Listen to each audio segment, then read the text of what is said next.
কীর্তন আসলে উপস্থিত দূর দূরান্ত থেকে আগত অনাগত অভ্যাগত যত শুদ্ধ গৌর অনুরাগী কৃষ্ণ অনুরাগী গৌরভক্ত কৃষ্ণভক্ত মণ্ডলীগণ সকল ভক্তিমতী মা এবং বাবাদের রাঙারাতুল শ্রীচরণ কমলের সঙ্গে প্রথমেই জানাই কীর্তন জগতের সর্বকনিষ্ঠ জ্ঞানীহীনা ভক্তিহীন শ্রদ্ধা আদানা দাসী কীর্তনিয়া কুমারী সুমিতা সরকার মিতালি এবং আমার এই অতি ক্ষুদ্র সম্প্রদায়ের পক্ষ থেকে অনন্ত অনন্ত কোটি প্রণাম। নিতাই গৌর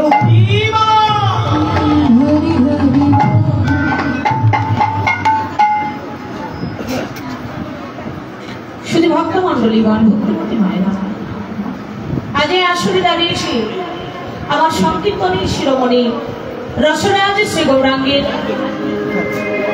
এবং অনাদি আদি ভক্তবৎসল প্রাণ গোবিন্দের অপার লীলার কথা পরিবেশন করবার আশা। কীর্তন হচ্ছে কীর্তন রত্ন বস্তু, আর সেই রত্নকে আহরণ করতে গেলে অথই সমুদ্রে ডুবুরি হতে হয়। ডুবুরি হওয়া তো দূরের কথা, এক বিন্দু বালকনার যোগ্যতাও আমার মাঝে নেই। আমি ডুব দিতে জানি না। কি করে ভগবান শ্রীকৃষ্ণের অপার লীলা কীর্তন সমুদ্র থেকে এক বিন্দু জল এনে ভক্তের হৃদয় পরিপূর্ণ করতে হয় সে কথা আমার জানা নেই। তবে শুনেছি সাধুগুরু বৈষ্ণবের কৃপা হলে, ভক্তের কৃপা হলে ভগবানের কৃপা না। তাই তো আপনাদের মতো বৈষ্ণব চরণে আশ্রয় নিলাম। কৃপা করে আপনারা আমায় যতটুকু বলাবেন ঠিক ততটুকুই বলবার এবং বোঝাবার ক্ষমতা আছে, বেশি জানা নেই। আজ এই মুহূর্তে দাঁড়িয়ে আমরা যে লীলার বিষয়টি স্মরণ করব, বিষয়বস্তু হচ্ছে আমার বৃন্দাবন বিলাসিনী প্রেমময় শ্রীমতী রাধারানীর পূর্বরাগ। জয় রাধে। পূর্বরাগ কাকে বলে?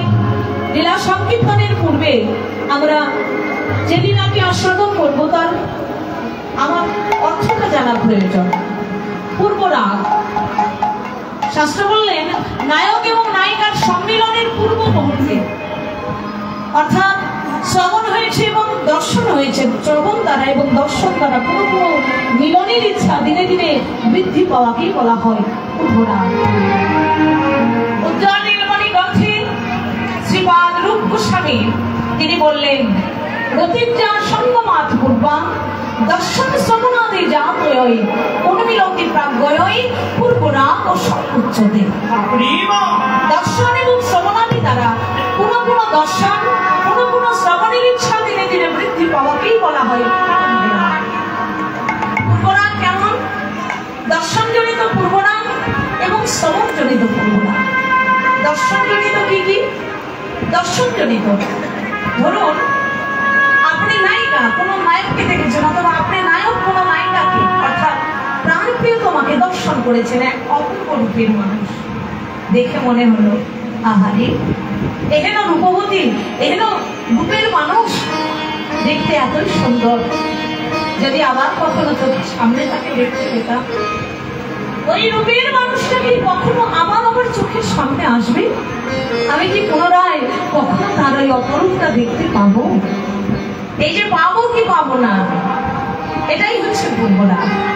শ্রবণ জনিত আপনি কারোর গুণের কথা শুনেছেন, ধরুন এই জগতে যদি একটা ছেলে মেয়ের মধ্যে বিবাহের কথা, বিবাহ সম্পর্কিত আলোচনা হয়, প্রথমে পাত্রপক্ষের ঘর থেকে যে আলোচনাটা নিয়ে আসতে হয়, পাত্রীর কাছে আলোচনা বলা হয় যে ছেলে এত সুন্দর, এত গুণবান, অনেক উচ্চ শিক্ষিত, অনেক মার্জিত, অনেক কথা। এই যে কথাগুলি শ্রবণ করে মনে হলো আমার যদি সে মানুষটা এতই গুণের, সে মানুষটা কি কখনো আমার হবে? তাকে কি আমি আমার করে কখনো পাবো? পাবো কি পাবো না? ঠিক তদ্রূপ ভাবে পাত্রীর কথা অর্থাৎ মেয়েটার কথা যখন ছেলেটার কাছে গিয়ে বলা হয়, ঠিক ছেলেটার মনে হয় একই চিন্তা, আহা মেয়েটা যদি এতই গুণের, তবে কি আমার চোখের সামনে কখনো আমি তাকে দেখতে পাবো? সে কি কখনো আমার ঘরে আসলে কখনো আমার হবে? এই যে চাওয়া, এই যে পাওয়ার আকাঙ্ক্ষা, এই আকাঙ্ক্ষা দিনে দিনে বৃদ্ধি হলেই হয় পূর্বরাগ। তাহলে দর্শন জনিত পূর্বরাগ এবং শ্রবণ জনিত পূর্বরাগ। দর্শন জনিত পূর্বরাগ কি কি? চিত্রপটে দর্শন, সাক্ষাৎ দর্শন দর্শন। এই তিন ধরনের হচ্ছে দর্শন জনিত পূর্বরাগ। শ্রবণ জনিত কি কি? শ্রবণ জনিত দুটি মুখে, ভাট মুখে, সখী মুখে, বংশী ধ্বনি, এই চার প্রকারের হচ্ছে শ্রবণ জনিত পূর্বরাগ। এবার দর্শন জনিত এবং শ্রবণ জনিত দুই ভাবেই পূর্বরাগ হতে পারে। এই দর্শন জনিত এবং শ্রবণ জনিত পূর্বরাগের 10টি লক্ষণ থাকে। কি কি? লালসা, উদ্বেগ, জাগরজা, তানবম, মলিনাদি, অনুমান, ব্যাধি, প্রলাপ, মোহ, মৃত্যু, এগুলো হচ্ছে পূর্বরাগের 10টি দশা বা লক্ষণ। জয় রাধে। বিস্তারিত বর্ণনা আমরা বৃন্দাবন লীলায় গিয়ে করবো। তার আগে প্রথমে আমরা নবদ্বীপ লীলা গৌরাঙ্গ সুন্দরীর ভাব দর্শন করবো, আস্বাদন করবো। তবে মা, লীলা পরিবেশনকালে আমার মতোই পাপী বদলে অনেক অনেক ভুল ত্রুটি বিচ্ছুটের সভার সঙ্গে নিজ মনে কৃপা করে আমায় আপনাদের নিজ সন্তান, নিজের ছোট বোন অথবা যুবন চরণের দাসী ভেবে শ্রী চরণ তলে আশ্রয় দিয়ে কৃপা করে ক্ষমা দৃষ্টি দেবেন।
রসিক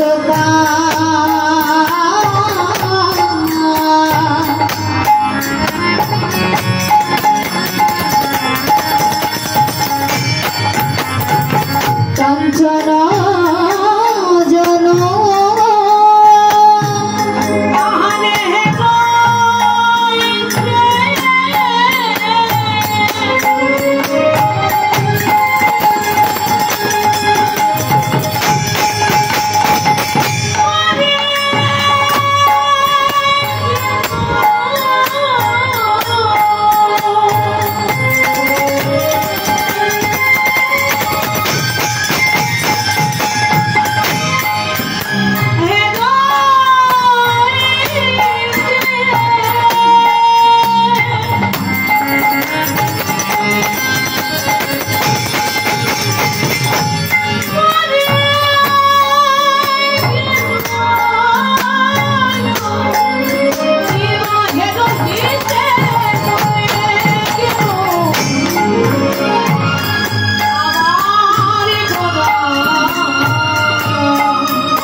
পড়ে গেল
লিপি নদিয়া বিহারি আমার নদিয়া ভাগ্যবতী পতিতে বাবুনি সুন্দরী গঙ্গার কুলে ভক্তগণের সঙ্গে লয়ে আজি হেমদণ্ড বাহু প্রসারিত করে গৌরামার যেচে সেধে জীবের দাঁড়িয়ে দাঁড়িয়ে হরি নাম দিচ্ছেন। আহা এহেন সোনারে গোড়া আমার ভাবের গোড়া, ভাবের রসে গোড়া তনু যার বাহিরে গৌরাঙ্গ ভেতরে রাধা কৃষ্ণ একই আত্মা দুই দেহ ধরি অনন্তে বিলাস রসার সেই দুই এবে করিতে চৈতন্য গোসাই ভাব রস আস্বাদিতে রহে হইল। হরি বল হরি। শ্রী গৌরাঙ্গ মহাপ্রভু কলির অধম পতিতে জরাজীর্ণ জীবের জন্য যে সকল জীব আমার অমৃত মায়ার ঘরে নিমজ্জিত হয়ে আছে, কৃষ্ণ ভোলা কৃষ্ণ বহির্মুখী জীবেরা যারা বিষয় অন্ধকারে নিমজ্জিত, কৃষ্ণ নাম ভুলে ভগবানকে ভুলে গিয়ে যারা আমার অমৃত লালসায় পূর্ণ হয়ে আছে, সেই সকল জীবীকে হরিনামের পথে ভক্তির পথে আনবে বলে স্বয়ং গোলকবিহারী ভগবান এসেছেন ঘটার ঘটায় জগৎকে শিক্ষা দিলেন। হে জীব, এই কৃষ্ণ নাম ছাড়া জীবের আর কোনো গতি নাই, গতি নাই, গতি যাগ যজ্ঞ ব্রত তপস্যা যাই করো, কৃষ্ণ নামই করে জীবের সার। বাবা ভগবান হয়ে আজকে জীবের দাঁড়িয়ে দাঁড়িয়ে কাঁদছেন। ভগবানের তো স্বভাব ছিল না কান্না, ভগবান তো আগে কখনো কাঁদেনি, অন্য কোন যুগে কোনো কালে ভগবানই কাঁদেনি, বরং বারবার ভক্তকে কাঁদিয়েছে। তাহলে কলিতে গৌরাঙ্গ রূপে ভগবান আবার কেন কাঁদলেন? কাঁদতে শিখলেন না কোথা থেকে? আর ভগবান হয়ে যিনি অনন্ত কোটি বিশ্বব্রহ্মাণ্ডের মালিক, তিনি কেন ভক্তির ধুলাই গড়াগড়ি করছেন? কোথায় পেলেন ভগবানের শিক্ষা? বাবা ভক্তি যতক্ষণ ভগবান না পায় ততক্ষণ পর্যন্ত ভগবান ভক্ত হতে পারে না। শুধু ভগবান নয়, আমরা প্রত্যেকটি জীব, আমাদের অন্তরটা তখনই ভক্তিপূর্ণ হবে যখন আমরা কোনো ভক্তির সংস্পর্শে আসব। এজন্যই তো বলে সাধু সঙ্গ সর্বশাস্ত্রে কয় লোকমাত্র সাধু সঙ্গ জীবী কৃষ্ণ প্রাপ্তি হয়। তাই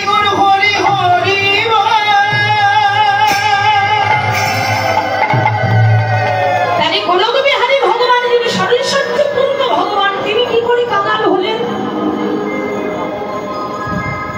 দাপরের প্রায় শেষের দিকে, শেষ হয়নি এরকম সময়, ভগবান শ্রীকৃষ্ণ একদিন রাধারানীকে জিজ্ঞাসা করছে, রাধে পৃথিবীর অনেক ভক্ত আমার জন্য কাঁদে, এমন কোন ভক্ত নাই যে আমার জন্য কাঁদে না। আমাকে পাওয়ার জন্য কেউ একাদশী ব্রত করছে, বিভিন্ন যাগযজ্ঞ ব্রত তপস্যা করছে শুধু আমাকে পাওয়ার জন্য। দিবানিশি তারা কৃষ্ণ বলে কাঁদে, কিন্তু তাদের ডাক কতটা আমায় আকুল করে না। কত ভক্ত, কত বৎসর, কত যুগ, কত যুগান্তর ধরে আমায় ডাকছে, আমি তাদের ডাকে সাড়া দিই না। আমায় যতবারই ডেকেছ, যখনই ডেকেছ, আমি ভগবানে থাকতে পারিনি, এক ডাকে সাড়া দিয়ে ছুটে এসে। বলো না রাধে, তোমার আর তোমার সখীদের মধ্যে এমন কি আছে যে তোমাদের ডাক শুনে আমি ভগবান থাকতে পারি? রাধারানী বললেন, বধূ তুমি বুঝবে না, আমাদের ডাকে তুমি কেন ছুটে আসো তুমি বুঝবে না। ভগবান বলছে, রাধে আমি হলাম সর্বৈশ্বর্যপূর্ণ ভগবান, তুমি সামান্য একজন নারী হয়ে আমায় বলছো আমি বুঝবো না? রাধারানী বলছে, বধূ হতে পারো তুমি সরৈশ্বর্য পূর্ণ ভগবান, কিন্তু আমার মতো সামান্য নারী হলেও আমি যেটা বুঝি সেটা তুমি এখনো বুঝতে পারো। ভগবান বললেন, তাহলে কিসের অভাব আছে আমার মধ্যে যে আমি বুঝতে পারবো না? ভগবান, তোমাকে যদি আমি এখন বলি তুমি বসে কাঁদো, তুমি কি পারবে কাঁদতে? ভগবান বলছে, রাধে আমি সব শিখেছি কিন্তু কাঁদতে শিখিনি।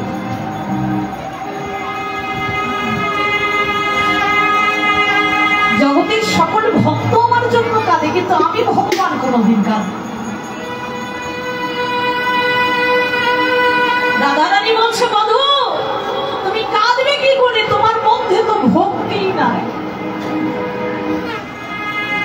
ভগবান বললেন, রাধে আমি 64 গুণ সম্পন্ন ভগবান, 64টি গুণের অধিকারী। আমার মধ্যে একটা দুটো নয়, 64টি। এই 64 গুণের মধ্যে কি একটা গুণ নেই যার মধ্যে ভক্তি আছে? রাধারানী বললেন, ভগবান তোমার মধ্যে ভক্তির বড় অভাব। রাধে তাহলে আমি কোথায় গেলে, কার কাছে গেলে ভক্তি পাবো? কেমন করে আমি ভক্তি পাবো? রাধারানী বললেন, এমন একজন ভক্ত খুঁজে বের করবো, আত্ম ইন্দ্রিয় বাসনা শূন্য, কৃষ্ণ সুখের সুখে, কৃষ্ণ কৃষ্ণ কৃষ্ণ বলে সদাই আকুল, কৃষ্ণ নাম ছাড়া যে ভক্ত আর কিছু জানে না, যে নিজের সুখের জন্য নয় তোমার সুখে তোমাকেই ভালোবাসে। ভগবান খুঁজতে লাগলেন বৃন্দাবনে, সারা বৃন্দাবনে খুঁজে এমন একজন ভক্ত খুঁজে বের করতে পারলেন না যিনি নিষ্কাম প্রেমী, নিত্য বাসনা নেই, আমার অমৃত নেই। ভগবান ব্যর্থ হলেন। তবে বাবা বৃন্দাবনে পেলেন না, কিন্তু পেলেন একটি জায়গায়। কোথায়? সেটা গিয়ে অযোধ্যায়। অযোধ্যায় গিয়ে আমার ভগবান শ্রীকৃষ্ণ যখন অযোধ্যায় গিয়েছিলেন বাবা, সময়টা ছিল বাবা ওই মহাভারতের সময়। আপনারা জানেন মহাভারতের যুদ্ধে কত প্রাণ চলে গেছে। এই মহাভারতের যুদ্ধের মানে সময়টা আসছে, আসন্ন।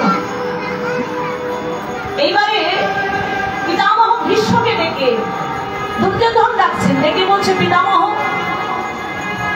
আচ্ছা তুমি আমাদের বাড়িতে খাচ্ছ, আমাদের পড়ছো, আমাদের বাড়িতে থাকছো, তোমার লজ্জা করে না? এই পঞ্চ পাণ্ডবকে নিধন করার একটা উপায় তুমি আমাদের বলে দিতে পারছো না?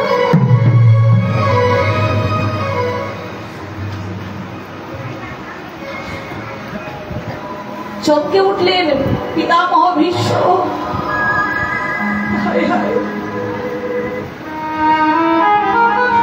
যার কারণে কোনদিন বিবাহ আসনে বসলাম,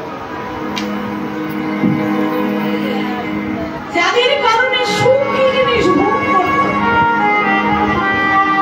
যাদের কারণে রাজ সিংহাসন গ্রহণ করলাম না, আমাদের জীবনের শেষ মুহূর্তে এসে দাঁড়িয়ে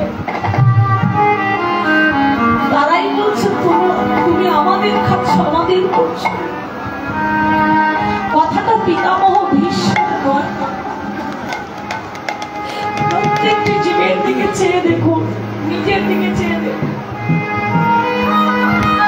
এ জীবনে আপনার যতক্ষণ দেহে ক্ষমতা আছে, শক্তি আছে, আপনি সবার জন্য করে গেলেন। যেদিন আপনার নিদান সময় এসে যাবে,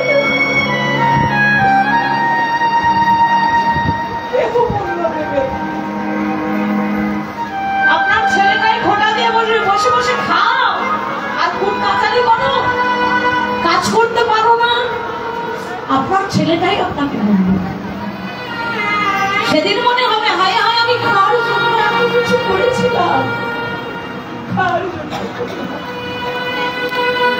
যাদের জন্য করলাম আজকে তারাই আমায় বলছে বসে বসে খাচ্ছে। পিতামহ ভীষ্ম কথাটা শুনে খুব অপমানিত হলেন। বললেন দুর্যোধন, এত বড় কথাই যখন তুমি আমাকে বললে, বেশ তুমি এক কাজ করো, আজ মধ্যরাত্রিতে রাত্রি 12টার সময় তুমি তোমার স্ত্রীকে আমার ঘরে পাঠিয়ে দিবে। মনে আনন্দ আর ধরছে না, চলে যাচ্ছে দুর্যোধন। ভানুমতি, ভানুমতি, ভানুমতি, শোনো, দরজাটা তাড়াতাড়ি বন্ধ করে দাও। শোনো, একটা আনন্দের সংবাদ আছে। পিতামহ ভীষ্ম আমায় বলেছে আজ রাত্রি 12টার সময় তুমি যেন তার ঘরে যাও, দাদু তপস্যায় বসবে, তোমায় বর দেবে কি করে পঞ্চ পাণ্ডবকে নির্ভর করা যায়। ভানুমতি বললেন, তোমার মাথা খারাপ? আমি একজন পরপুরুষের ঘরে, যে পুরুষটা এখনো বিবাহ করেনি, অবিবাহিত পুরুষ। তোমার দাদু বৃদ্ধ হতে পারে, কিন্তু সমর্থ একজন পুরুষ। রাত্রি 12টার সময় আমি একজন সুন্দরী যুবতী রাজকুলবধূ হয়ে তোমার দাদুর সম্মুখে যাবো, অসম্ভব। আমি পারবো না, সেটা হয় তুমি যাও। ভানুমতির সঙ্গে বাবা দুর্যোধনের কথা হচ্ছে, মাঝখানে তো কেউ নেই, চার দেওয়ালে দরজা বন্ধ, কথাটা কারণ শুনবার কথা নয়। কিন্তু যে কথা কেউ কোনোদিন শুনতে পায় না, সকলের অগোচরে যে কথাটা হয়, সেই কথা জানতে পারে আমার অন্তর্যামী ভগবান। কেউ শুনতে পেল না, স্বামী স্ত্রী দুজনের কথা হলো চার দেওয়ালের মধ্যে, বুঝতে পারলেন একমাত্র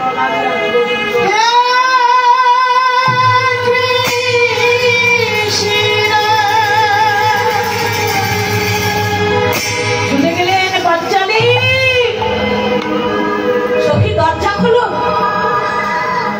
রাত তখন বাবা 11টা বাজে। একজন রাজকুলবধূ, যার সতীত্বের সীমা নেই, যার একটা নয়, দুটা নয়, 5-5 জন স্বামী। আপনারা জানেন মা, দ্রৌপদী আমাদের মতো সাধারণ কোন নারী নয়, যিনি যজ্ঞের অগ্নি থেকে সৃষ্টি। এই দ্রৌপদীর 5 জন স্বামী, একজন দুজন নয়। সখা পবিত্র ডাকবার সঙ্গে সঙ্গে একজন পরস্ত্রী হয়ে রাজকুলবধূ হয়ে গভীর রাত্রিতে সখার এক ডাকে দরজাটা খুলে দিল বাবা, নিঃসংকোচে। আমরা হলে কি পারতাম না? পরপুরুষ যদি রাত্রে 11টার সময় ডাকে, আমরা পারবো খুলে দিতে? দ্রৌপদী পারলেন, কেননা আর কেউ জানো না। দ্রৌপদী জানে বিপদে পড়লেও সে, আনন্দে থাকলেও সে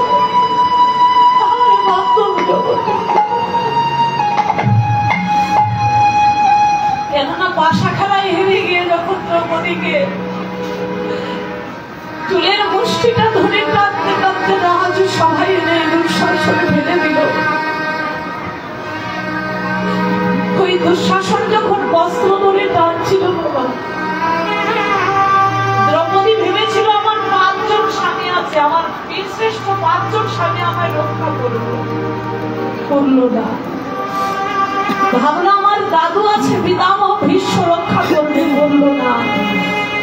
অন্ধ ধৃতরাষ্ট্র, তিনিও রক্ষা করলো না। এতজন রাজসভায় কেউ রক্ষা করতে হাত তুলে বলেছিলেন, হে গোবিন্দ, সখা আমায় রক্ষা করো।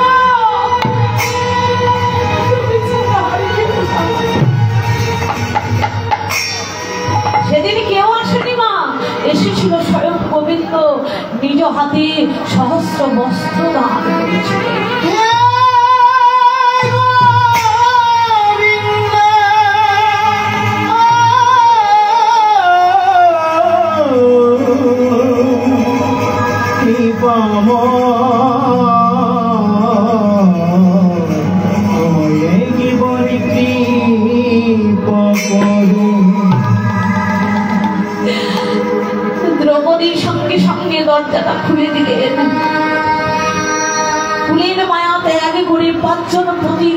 কমেছে রে। একটা প্রশ্ন করলেন না, কৃষ্ণের পিছু পিছু হাঁটতে লাগলেন। এবার পিতামহ ঈশ্বর দাঁড়িয়ে গিয়ে বললেন, শোনো পাঞ্চালী, সামনে পিতামহ ভীষ্মের দরজা, তুমি যাবে, ভানুমতির গলা নকল করে তুমি বর চাইবে, পিতামহ তোমায় বর দেবে, সেই বরটা তুমি নিঃশব্দে নিয়ে এসো। সাবধান, ধরা যেন না পড়ে যাও, যদি ধরা পড়ো তবে আমার নাম তুমি নেবে। দ্রৌপদী সামনে পিতামহর কক্ষ, স্মরণের ওই পাদুকাটা বাবা কোথায় রাখবে, কেননা ওটার শব্দে যদি ধ্যান ভঙ্গ হয়ে যায়। পাদুকা খুলে কৃষ্ণকে বলছে, সখা এই নাও, আমার পাদুকা জোড়ার দায়িত্ব নাও, দেখো সাবধান যেন চুরি না হয়ে যায়। ভগবান চিন্তা করছে, দ্রৌপদী তুমি কত বড় ভক্ত, কত বড় ভক্ত তুমি, যিনি সৃষ্টির স্রষ্টা ভগবান, সেই ভগবানকে তুমি তোমার পাদুকার দায়িত্ব দিতে পারবে।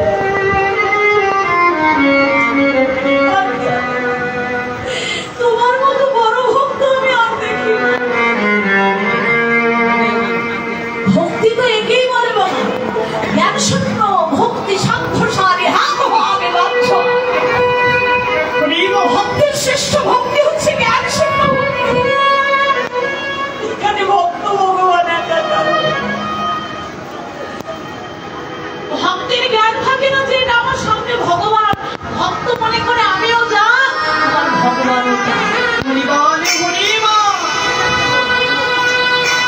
লোকে তাকে নিন্দা করে বাবা, অনেক ভক্ত আছে যারা ভগবানের সঙ্গে একেবারে একাত্ম হোক, রাজ্যস্মৃতি জ্ঞান থাকে না তাদের, তারা ভগবানকে নিজের জ্ঞান করে। তখন দেখবেন অনেকেই অনেক কথা বলে, দেখ কত বড় ভক্ত হয়েছে, ভগবানকে না দিয়ে খাই না, ভগবানের আসনে বসে পড়েছে না বাবা। ভক্ত যারা, তারা যে নিজের সন্তানের চেয়ে, নিজের প্রিয়জনের চেয়ে ভগবানকে কখনো জ্ঞান করতে পারে না। দেখুন কত বড় ভক্ত ভগবান। আমার দ্রৌপদী যেই না ঘরের দিকে এগিয়ে যাচ্ছে, ভগবান আমার ওই পাদুকাটা জড়িয়ে ধরে যেই না বুকে ধরেছে বাবা, ভগবানের চোখে জল আর ধরে।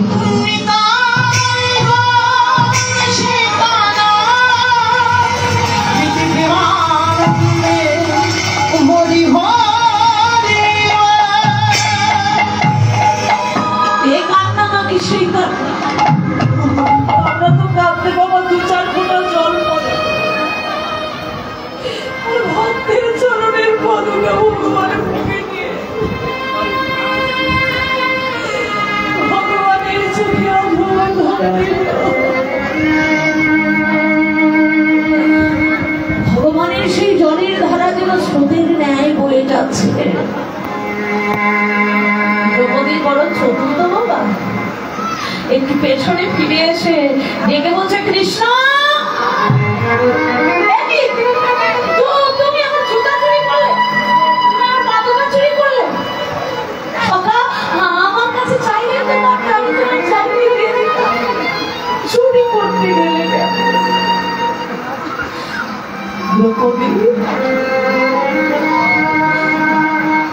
তোমার কাছে পাদুকা চাইলে তুমি কি আমায় দিতে? ভগবান বলবে, দ্রৌপদী বলছে, ভগবান এই দেহটা তো তোমার দেহ, কার বাবা? এটা জীবে যতই বলুক আমার, আমার এটা আমার।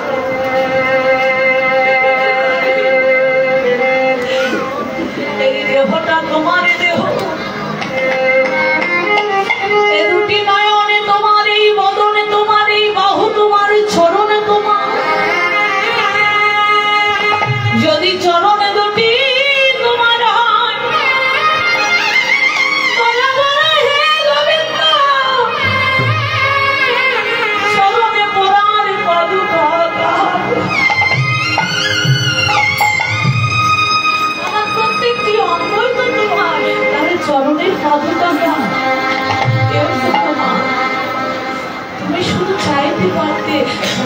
আমি তোমার বিয়ে দিতাম। ভগবানই ডেকে বললেন, দ্রৌপদী আমি একবারে দাও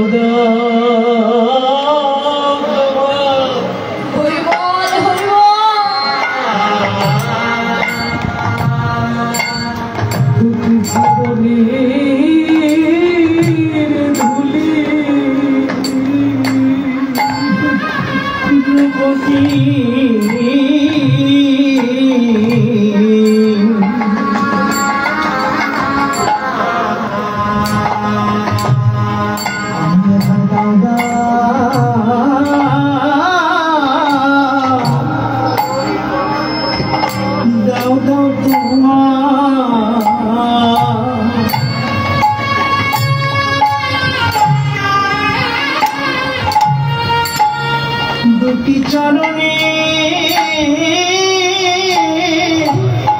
গুলি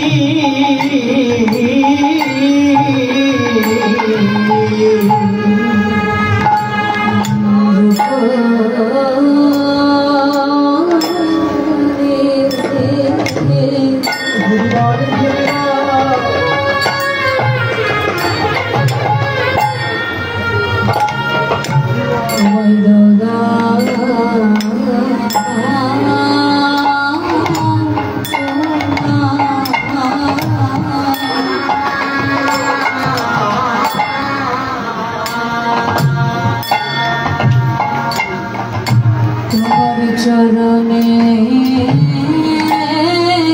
ধুলি দ্রৌপদী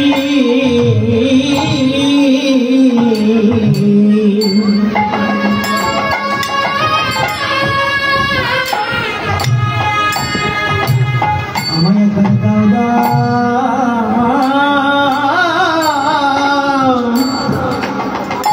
দাও দাও তোমার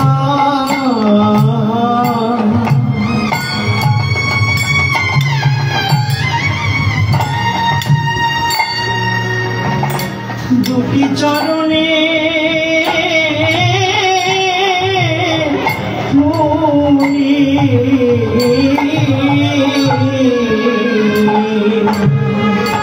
আমার তাকে দেরি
আমার চরণে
পারে তুরি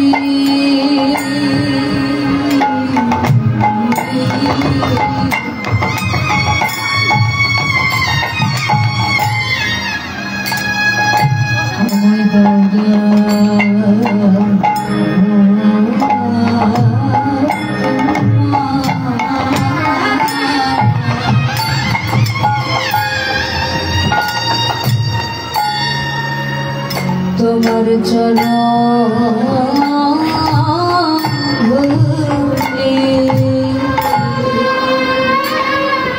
এই ধুলি হবে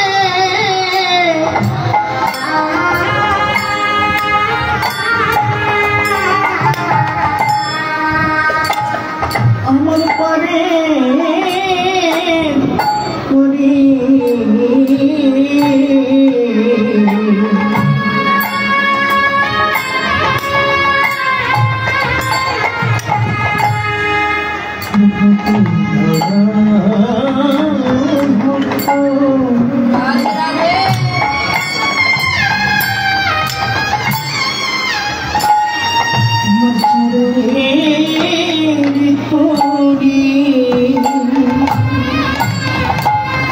আমি এমন ভক্ত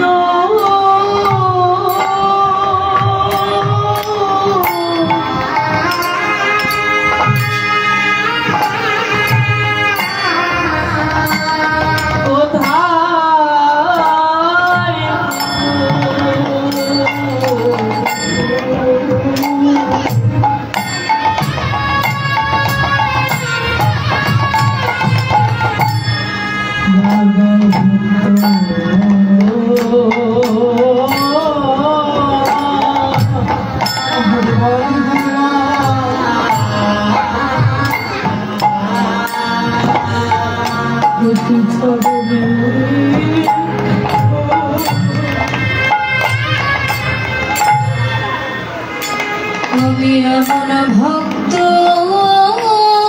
হরি হরি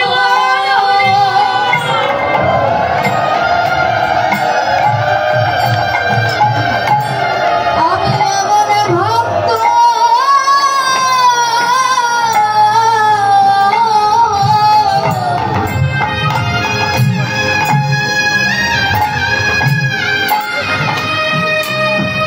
ভক্ত কোথায় পাবো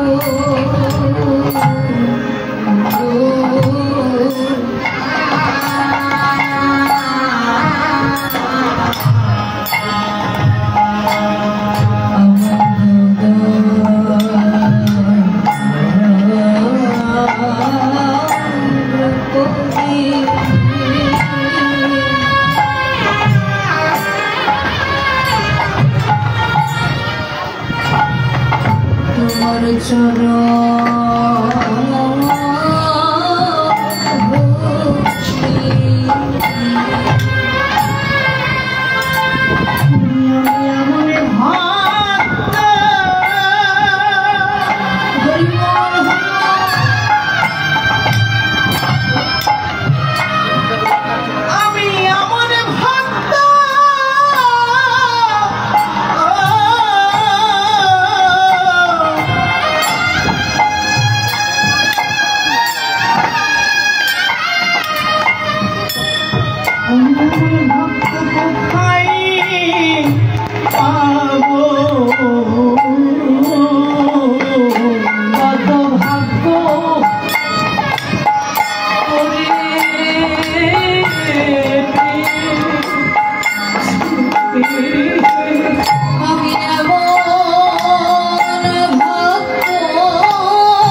নিজেই বললেন, আমা হতে আমার নাম বলো, আমার নাম হতে আমার নামধারী শ্রেষ্ঠ ভক্ত বলো। ভক্ত হতে ভক্তের চরণ বলো, তার চাইতে শ্রেষ্ঠ ভক্তের চরণ। মা, ভগবানই কোনোদিন কাঁদতে পারেননি, ভগবান কোনোদিন কাঁদেনি। ভগবান শিখলো কোথায়? ভক্তের কাছে। বৈষ্ণবের চরণ ধরে রেখে ভগবানের হৃদয় শীতল হলো, ভগবানে কাঁদতে শিখলো। দ্রৌপদী আবার কৃষ্ণের অনুমতি নিয়ে এবার পিতামহ ভীষ্মের সামনে দাঁড়ালেন। পিতামহ আশীর্বাদ করলেন, আশীর্বাদ করছি মা, তোমার শাখা সিঁদুর অক্ষয় হোক, অক্ষয় হোক, অক্ষয় হোক। যেই না আশীর্বাদ করেছেন, দ্রৌপদী আনন্দের সীমা নেই, যেন হাতের কাছে চাঁদ পেয়েছে। আর আনন্দে উল্লাসিত হয়ে নিজের কণ্ঠটা যে কখন পরিবর্তন হয়ে গেছে বুঝতেই পারেনি। এসেছিল ভানুমতির গলাটা নকল করে কথা বলতে, আর আনন্দে ভুলেই গেল সে কথা। আর যেই না দ্রৌপদীর গলা পেয়েছে, চমকে উঠেছে পিতামহ ভীষ্ম। তাকে দেখছে,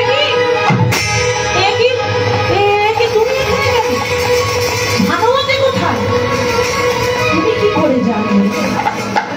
এবার দেখবেন বাবা, যখন কোনো ডাকাত ধরা পড়ে যায়, যখন একটা বাড়িতে ডাকাতি হয় বাবা, যারা ডাকাতি করতে আসে তারা কিন্তু আসল না, ডাকাতির ডিরেকশন দেয় সে হচ্ছে আসল। আপনার বাড়িতে কোথায় কোন আলমারিতে কোন জিনিসটা আছে সেটা কিন্তু ডাকাত জানে না, আপনার কাছের কোনো মানুষ সেটা ইশারায় তাদেরকে জানিয়ে দেয় বলেই কিন্তু তারা ডাকাতি করতে আসে। এইবার দ্রৌপদী যখন গেল বাবা ওই চুরি করা আশীর্বাদটা নিতে, তার পেছনে কে ছিল? ওই যে চোরের শিরোমণি, ডাকাতের শিরোমণি আমার গোবিন্দ দরজার আড়ালে দাঁড়িয়ে আছে। আর দ্রৌপদী ধরা পড়ে গিয়ে আর দিক জ্ঞান পাচ্ছে না, পিতামহ ভীষ্মের কথায় কি উত্তর দিবে, বারবার দরজা দিতে চাইছে। পাঞ্চালী, ওই দিকে কি দেখছো? কে আছে মানে? বুঝতে পেরেছি, তুমি কাকে দেখছো? কৃষ্ণ, কৃষ্ণ, আমি জানি ওখানে তুমি ছাড়া যে কথা কেউ কোনোদিন জানতে পারে না, কারণ অন্তরের কথা কেউ কোনোদিন বুঝতে পারে না, সেই বুঝতে পারো হলো তুমি। তুমি যে সকলের অন্তর জানি। কৃষ্ণ, আমি জানি তুমি সাধারণ কেউ নয়, তুমি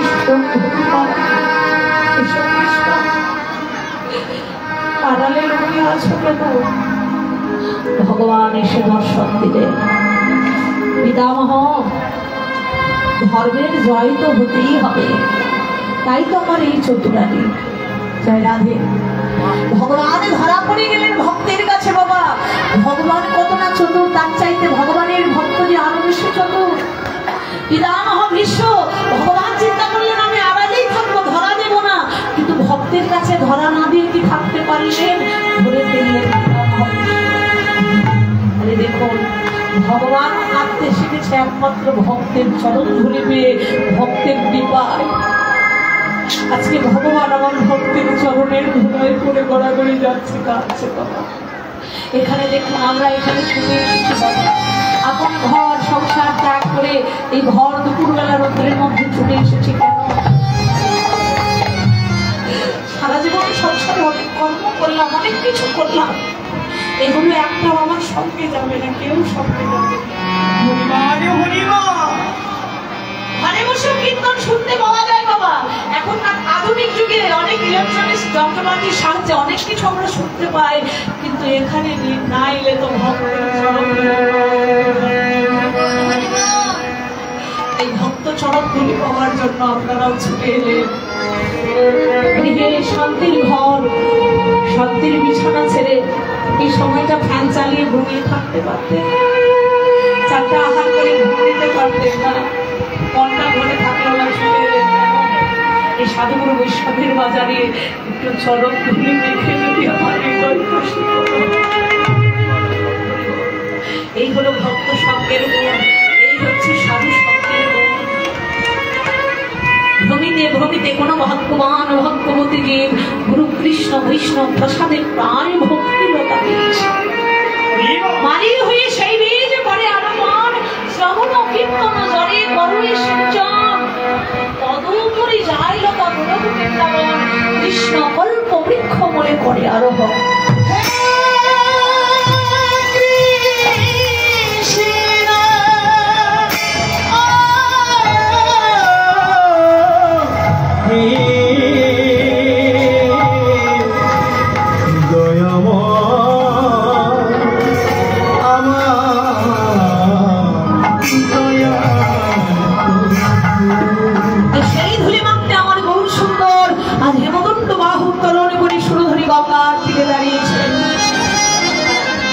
নিরমল গোড়াদন কষিত কাল ছনজন যে হইতে ধরিবে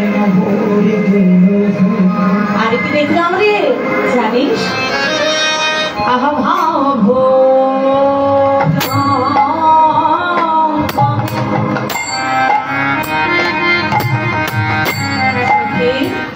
দেখলাম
হয়তো কোনো ওঝা বৈদ্য কবিরাজ সেই দিয়েছিল কিন্তু সুরধুরী বাংলার বলে যে অপরূপ রূপে ভাও ভুজঙ্গ ভাও মানে হচ্ছে ভুজবর ভুজঙ্গ মানে হচ্ছে সর্প আমার বৌসুত দেবী ভূত নয় যেন দেখলাম যখনই রূপে নয়নে দিলাম দংশন করলো কোথায় জানিস প্রাকৃত জগতে সর্পে দংশন করে কোথায় বাবা সারাই অঙ্গে আর আমার গৌরূপী ওই ভুজঙ্গ গৌরূপী ওই চাঁদ দংশন করেছে সদরে এই বিষয়ে যারা কইতে নারী সইতে নারী জানিস কি হলো আমার ওই বিষয়ে যতই ঝাড়ে ততই মারে যতই ঝাড়ে ততই পারে গৌর বিষে জানে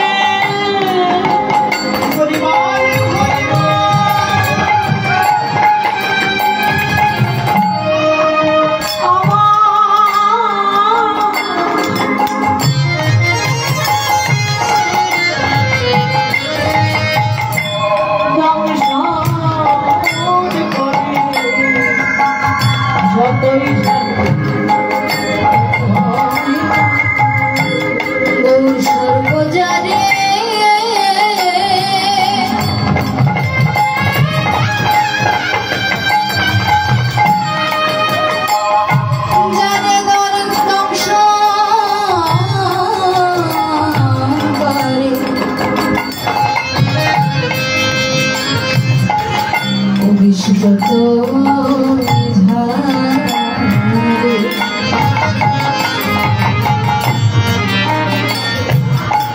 কত